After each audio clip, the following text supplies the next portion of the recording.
Chapter 3. Second Visit, Day 3, Ahsoka Tano. The feeling of floating is a good one, the feeling of falling is a bad one. I'm not sure what it was that woke me up, but I can place money on the fact that it was because someone entered my room. Scratch that, 3 someone's entered my room. Naturally, it was my instinct to wake up, but I decide that keeping my eyes closed would be a good idea. The voices do not sound happy, they are in a heated argument about something.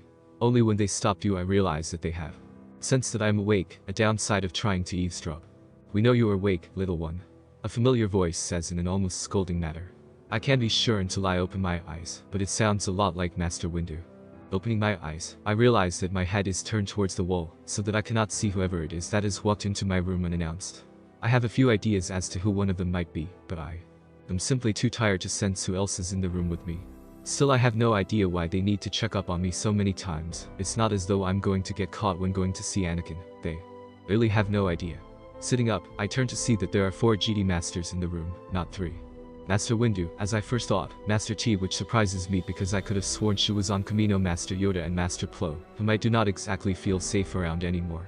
I am uncertain. At first I'm still only half awake, but it looks as though they have been divided onto 2 sides. There is a very obvious space between where Master T and Master Yoda stand, and where Master Windu and Master Plo stand.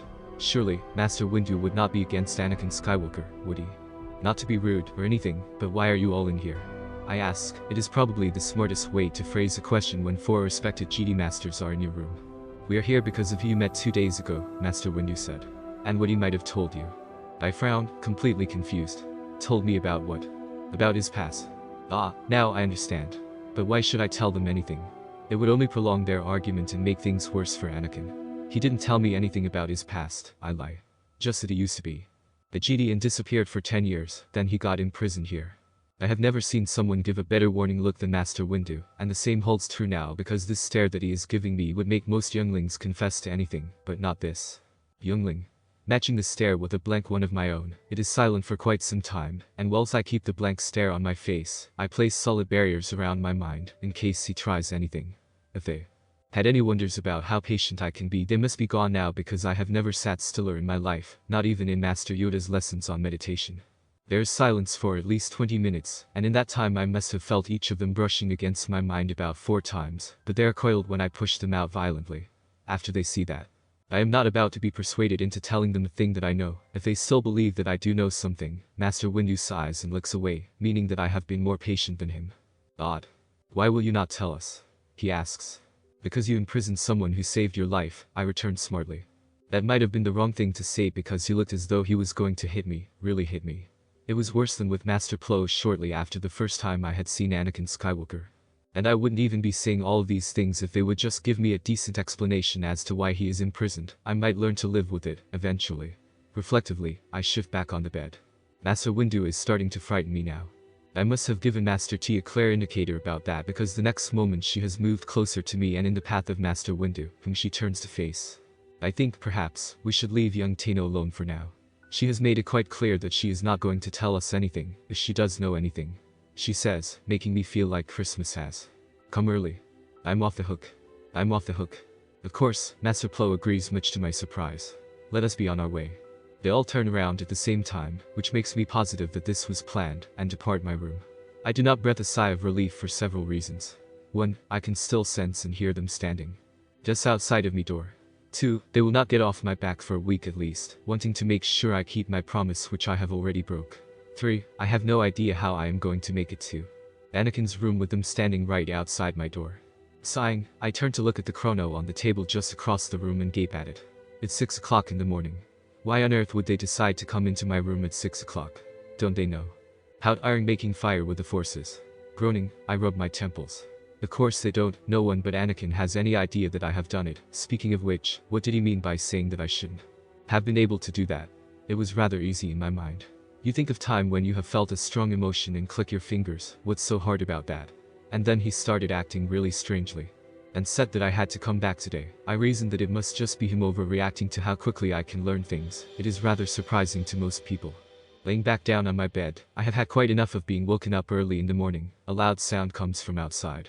It sounds like a speeder. I've heard many of them pass my window, but more powerful. What speeder sounds like that? It does not take me long to realize that my tired mind is playing tricks on me, and that the noise outside did not come from a speeder, it came from a ship. Of course, the younglings on their way to Ilum, I'd forgotten. Well, I only have to wait until the competition's next month, which isn't that far away now, and then I can go and make my lightsaber. With all of the noise outside, it is obvious that I am never going to get back to sleep, so I do the natural thing. I get out of bed. Rather stiffly, might I add. I stand up and stretch my arms out above my head like I do every morning. This time I hear a lot more cracks and pops, which means I must have been sleeping in a pretty uncomfortable position, though did not feel it. The four Force presences outside of my door are still there, but I can tell from their voices that they have moved further away. If I want to get back to Anakin's room, then they will have to be at least a few corridors away. So what can I do? The grin spreads over my face. What does any person do when they learn how to do something that no one else can do? I click my fingers whilst focusing on a time when I have felt a strong emotion and the fire springs to life again. It must be affected by how tired I am because it is very small, only a few centimeters wide on each side, I would guess. Checking to see that no one is coming back inside, I sit down on my bed and watch the small flames as they flicker and dance around in the palm of my hand. Fires aren't always this small, are they? I mentally slap myself. Of course they are. Fires start out small as any normal thing does, and it just needs time to grow, that's all. I do not know how long I have sat on my bed, just watching the fire that plays in my hand yet does not burn me. After a few minutes it has grown bigger, to fill up the whole of my palm, but not with huge flames. The flames are still small, but I do not really care about the size any more. Just the ability to conjure fire out of thin air is a privilege. It's a good thing that I can, too, because early mornings at the Jedi temple are colder than hot, except without the fun of snow. Thoughtfully, I reach out through the Force to see if I have been left alone. I have. They are all heading in the opposite direction of both my room and Anakin's, meaning that getting to him will be only too easy. This early in the morning, the only people who are awake are the Jedi Council members that are out fighting against the Separatists. If Master Windu and Master Yoda are here at the same time, then it means that there will be a council meeting soon, and I have the sinking feeling that I am going to be the topic of a few conversations. I shake my head, desperate to push all thoughts of the council aside, and get to my feet. Staying in a room on my own with only the confusing thoughts of the council and Anakin Skywalker for company is a good way to make myself go insane. I made a promise and I intend to keep it. Without taking anything with me, why would I need to? Why I'm going to be with a Force wielder. I walk to the door and sense around outside once more. Getting caught snooping around the temple after talking about a Force wielder that I am not supposed to know about is a very bad idea. Without bothering to think about the consequences, I never have been one for rules. I walk out of my room and head straight for the corridor where the ventilation shafts that I used yesterday are located. There is no one around at this time of morning, just a few maintenance droids and astromechs that paid me no attention as I sidestep them and come to a halt in front of the cover to the vent. It shouldn't be this easy, surely, but it is. No one suspects a thing, and I am beginning to think that what Anakin had said to me on 2 occasions is exactly what the council think, that no one likes a Force wielder. The council either believe this and think that I am not going back to see him because I do not understand what a Force wielder is and have more pressing things to do, or they just don't know me at all, which no one appears to anymore. Crawling inside again, unnoticed, I secure the cover back in place and begin the walk through the vent in the direction of Anakin Skywalker's room. He made me promise to go back today, not that I needed encouragement, and I never go back on a promise. I have to stifle a yawn behind my hand, since it is very early in the morning still. He might be asleep, but I wouldn't know because I've no time to go all the way back to my room if I'm just going to come right back again. It's a 4-mile walk if you take the long way, and by the time I reach his room, it will be 7 o'clock at least. As I walk, I become immersed in my own thoughts and pay no attention to how fast I am going. Everything that has happened is far too peculiar for me not to spend most of my time thinking about it. The first thing that springs to my mind is that those old stories that Master Yoda used to tell the younglings about Force wielders are true. Those stories never seemed to have any real elements, besides from the Force, but now I know differently. However, if those stories were true, then what other stories could be true? How many times had Master Yoda gone on about how the Force had physical ties to the world? Or how the Sith would one day be destroyed? I stop abruptly when I spot the vent cover that I am supposed to exit through out of the corner of my eye. Turning, I quickly slide it out of place before climbing through the now exposed space, and replacing it exactly where it was before. Anakin's door sits exactly where I remembered it did, and I waste no time in walking down the corridor to stand before it.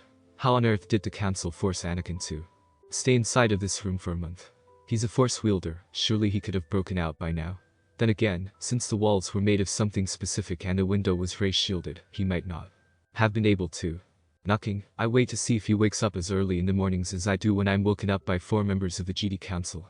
When the door opens, my first thought is he does, but then I notice the way that he is standing on the other side of it. He's slouching, his hair is ruffled, and he has bags under his eyes, not to mention the fact that his eyes have turned blue and are stained blue. It is obvious that he does not like the fact he was woken up so early. Judging by a look at his chrono, it's about 7:10. Ahsoka, he yawns. There's a hint of agitation in his voice. Do you have any idea what time it is? Smirking, I reply, it's almost 7:10. Anakin rolls his eyes. It's a rhetorical question. I shrug my shoulders. I got woken up at 6, so waking up at 7 isn't that bad, I tell him. When do you usually wake up? Whenever I want to, and whenever my mentor. He stops mid-sentence, even though I am hanging on to every word, and frowns. Never mind. Cocking my head at him, I watch Anakin very carefully as he walks across the room and shakes his head slightly. He almost lets something slip that he knows he shouldn't have, and I really want to know what it is, but his reaction shows that I probably shouldn't push the subject. The deep breath he inhales is obviously one to calm himself, though I'm not sure why, and when he turns around his expression is more guarded, just as it was the other times I saw him. Why don't you go and sit down in the lounge? I'll be back in a minute, Anakin suggests, taking the few steps necessary to go inside of his bedroom. I watch the door close behind him and frown in my confusion. What was his problem? I shrug my shoulders again and make for the lounge. It probably has something to do with not wanting to talk about his past. After what Master Kenobi told me about what half of the council tried to do, I am unsurprised. Sitting down on the couch that I was sat on yesterday, there appears to be only one couch. I wonder if Anakin will always be this guarded about his past. Surely the council would have learned by now that trying to read a Force wielder's mind is impossible, so why keep him here? The objects on the table catch my eye again, and I cannot help but wonder what they're for.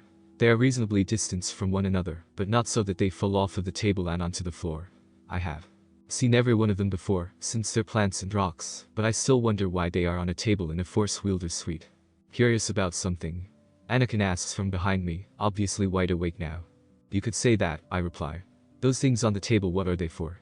I look over my shoulder to see that he has arched both eyebrows, in confusion or surprise, and is looking repeatedly from the things on the table, and then back to me. Maybe I've touched another dodgy subject. After a few seconds, he shrugs his shoulders with an expression which plainly says why the hell not, and one that I have used myself many times before. The first one, the one at the top of the triangle, is a sedimentary rock which contains a vast amount of smoke. He explains. I arch my eyebrows in surprise. A triangle. That's what it is. The object in the right-hand corner is a leaf found on juniper trees, a juniper leaf, to be specific, and contains a specific kind of acid that rots away the layers of the sedimentary rock named bark rock. That third item is the juice from a guapa berry. You can just crush those in your hands, and it creates a clear path for the smoke from the center of the bark rock to pass through. I frown and slowly piece it all together. It's a smoke bomb? I ask uncertainly. Anakin nods. Yes, but not yet. You need to put them all in water first, and if you don't do it in a specific order, you run the risk of being blown up. Blown up? I look back at the 3 ingredients on the table. That's not good, I comment. He chuckles. No, I suppose it's not. Anakin agrees with me. Well, since there's no smoke detector in here and I can get rid of it quite easily, how about I show you? That wasn't what I was expecting. The guarded, unwilling personality that he uses whenever he's asked the simplest of questions was what I was expecting, not a suggestion to show me what happens when the 3 ingredients are combined in exactly the right way. Okay, I accept, curious to see what a smoke bomb looks like. Jedi are not allowed to do things such as set off smoke bombs in the temple, and if you do, you get the biggest punishment of your life. There are 2 younglings, twins in the temple, who are 2 years older than me, and they live to cause trouble. I'm good friends with them, so I never get pranked, but when they do decide to prank someone, you usually end up feeling sorry for that person. One time they took a huge risk and pranked Master Vos. The rogue Jedi went into an all-out battle with the twins, and I ended up being dragged into it, so when a massive food fight was started, we all got the blame, even though I was in training at the time. Anakin walks towards the table and I stand to follow him. There's a bowl of water in the center of the triangle that I had missed before, though I cannot see how I did, and I wonder if Anakin had ever planned this as a way to escape. Either he had these items in his pocket when he was imprisoned, or someone brought them to him without knowing exactly what they were. Master Kenobi said that he was a good friend of Anakin's before he disappeared, so it might have been he who brought these specific things to him. What order do you put them in? I question. Bark rock first, he says, using the force to levitate the rock up and into the bowl of water, where it began to steam slightly. He didn't move an inch when he used the force. Then what? Guapa berry. The berry levitated into the air once again. Anakin did not move and squeezed itself before dropping down into the water. I know which one comes next, but am unprepared for what Anakin says. Stand back, this part causes a violent reaction. Frowning, I do as I am told and have to take 3 steps back to match the 1 stride that he takes. The juniper leaf is in his hand, though I do not know why. Without warning, he throws it into the bowl of water, and there is a loud bang, followed by a spark and a lot of smoke. It flows out of the bowl like it has a purpose, and that purpose appears to be to blind. Because after a few seconds I cannot see a thing and begin to cough. People don't tend to breathe too well in smoke. Just as I begin to consider finding my way out of the room, the smoke disappears and once it clears I can see that Anakin has ignited the substance with the fire from his hands, and effectively staunched the effect that it was having. The fire goes out quickly and leaves no trace that there was ever anything in the bowl, which I find quite astonishing. Whoa, I comment. Anakin chuckles, for lack of a better word. I glare at him for a second before looking out of the window. It is still light, I would hazard a guess at midday, meaning that my time here has been longer than I first thought. Around this time I would be getting something to eat with bears, but I'm far too content to stay where I am and don't even feel the slightest bit hungry. Truth be told, I'm supposed to be searching for a mentor to tutor me on how to survive in my class competition in 3 weeks. The winner and runners-up are going to be taken to Ilum to build their lightsabers, and I would prefer to build my sabers sooner rather than later. The point being that I should get going if I want to find a mentor. Going somewhere? Anakin asks as I start to walk towards the door. I have to find a mentor for my class competition in 3 weeks, so I should get going to find one. I say, continuing on my way. I'll be your mentor, he says unexpectedly, forcing me to stop in my tracks and turn to look at him, the disbelief etched upon my face. You will? I question, stunned. Anakin nods. Of course I will, he confirms. You have that free for all, don't you? I narrow my eyes slightly and nod. Yes, it's the first one to retrieve the whole flag. And you get the next 3 weeks off to work with your mentor. Anakin asks, arching an eyebrow to indicate that he already knows the answer. Yes, I say, wondering whether his cockiness is the reason he was imprisoned. But the mentor has to know about the competition, and since you're imprisoned here I don't see how you could. Just because I'm in prison doesn't mean I don't know about your competition. Anakin cuts across me. I find it highly unlikely that this is true and cross my arms over my chest. Alright, what do you know? Sit down and I'll tell you.